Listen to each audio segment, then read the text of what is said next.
નમસ્તે, બધા કુશળ મંગલ તો છો ને? ક્યાંક હાથ પગ તો નથી દુખતા ને? જો દુખતા હોય તો ચેતી જજો, કારણ કે આ બધા રોગોનું મૂળ કારણ છે આપણો ખોરાક. આજના આધુનિક સમયમાં કેમિકલવાળા શાકભાજી ખાવાથી આપણે બીમાર પડી રહ્યા છીએ, ત્યારે જરૂર છે ઓર્ગેનિક આહારની. તો આજે આપણે મુલાકાત લેશું ગ્રીન વેલી ઇન્ટરનેશનલ સ્કૂલના ઓર્ગેનિક ફાર્મની.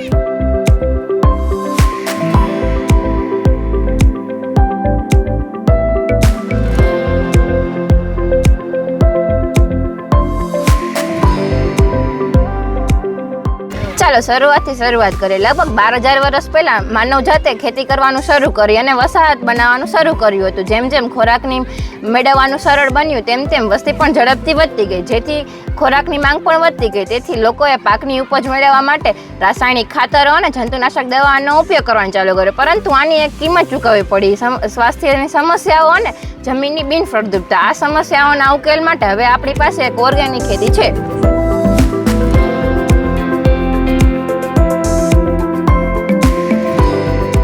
મિત્રો, આપણે આગળ વાત કરીએ તે પહેલાં જાણીએ કે ઓર્ગેનિક ફાર્મિંગ એટલે શું, તેના વિશે ચર્ચા કરીએ. ઓર્ગેનિક ફાર્મિંગ એટલે જેને સજીવ ખેતી અને જૈવિક ખેતી પણ કહેવામાં આવે છે.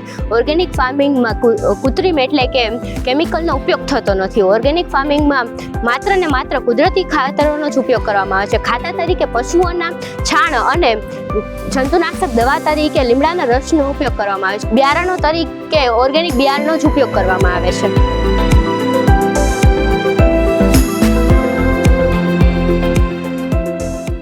તો ચાલો આપણે જોઈએ આપણી સ્કૂલમાં કયા કયા પ્રકારની શાકભાજી ઉગે છે. આપણી સ્કૂલમાં ટમેટા, કાકડી, મરચાં, રીંગણા, ગીસોડા અને ભીંડો તેવી વિવિધ શાકભાજીઓ ઓર્ગેનિક ફાર્મિંગ કરવામાં આવે છે. આ જ શાકભાજીઓ શાળામાં આવેલા ભોજનાલયમાં વિદ્યાર્થીઓને વિવિધ અને સ્વાદિષ્ટ વાનગીઓ બનાવીને આપવામાં આવે છે.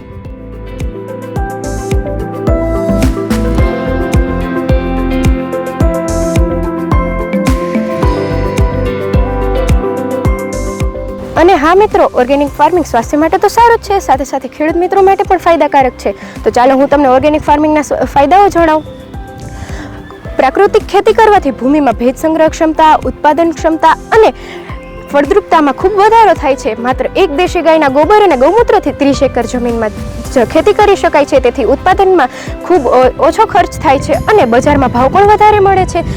પાણીની ખૂબ બચત થાય છે, તેમજ ઘણા લોકોને રોજગારી મળે છે. ટ્રેક્ટર જેવા સાધનોનો ઉપયોગ ઓછો થાય છે, કેમિકલનો ઉપયોગ ઓછો થાય છે, તેથી ખર્ચ ઓછો થાય છે.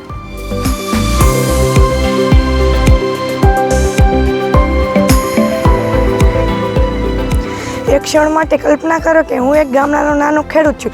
ધારો કે મારી પાસે ફક્ત 15 વીઘા જમીન છે.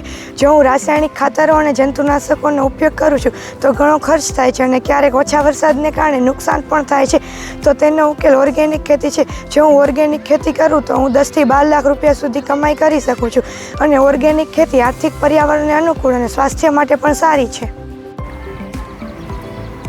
આ તેના મુખ્ય કારણો છે. ગ્રામીણ ભારતમાં ઓર્ગેનિક ખેતીની જાગૃતિ ખૂબ ઓછી છે. નાના શહેરોમાં ઓર્ગેનિક ઉત્પાદનનું બજાર હજુ પણ ઓછું છે. પહેલાં તો ખેડૂતોએ જમીનની ફળદ્રુપતા પુનઃસ્થાપિત કરવા માટે તેને લગભગ ઓછામાં ઓછો 2 વર્ષ જેટલો સમયગાળો આપવો પડે છે અને ઘણા ખેડૂતો રાહ જોઈ શકતા નથી. આ ઉપરાંત કેટલાક ખેડૂતો પાસે પશુધન હોતા નથી, તેથી તેઓ સરળતાથી ઓર્ગેનિક ખાતર મેળવી શકતા નથી. આ તેના મુખ્ય પડકારો છે.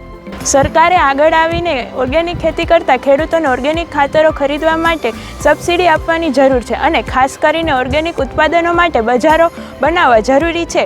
ખાતરોની સમસ્યા માટે ગ્રીન અર્થ જેવી કંપનીઓ ઓર્ગેનિક ખાતરો ખેડૂતોને વેચી શકે છે અને યોગ્ય માર્ગદર્શનની પણ જરૂર છે. અને ખાસ કરીને સ્થાનિક ભાષાઓમાં આધુનિક ટેકનોલોજીઓ દ્વારા એપ્લિકેશન્સથી ખેડૂતો પોતાની સમસ્યાઓનો ઓનલાઈન ઉકેલ મેળવી શકે છે. તો જોયું ને મિત્રો, ઓર્ગેનિક ફાર્મિંગના કેટલા બધા ફાયદા છે. તેથી કહી શકાય કે ઓર્ગેનિક ફાર્મિંગ એ આજની જરૂરિયાત છે. તો ચાલો સૌ સાથે મળીને આપણા દેશને આર્થિક અને શારીરિક રીતે સક્ષમ બનાવીએ.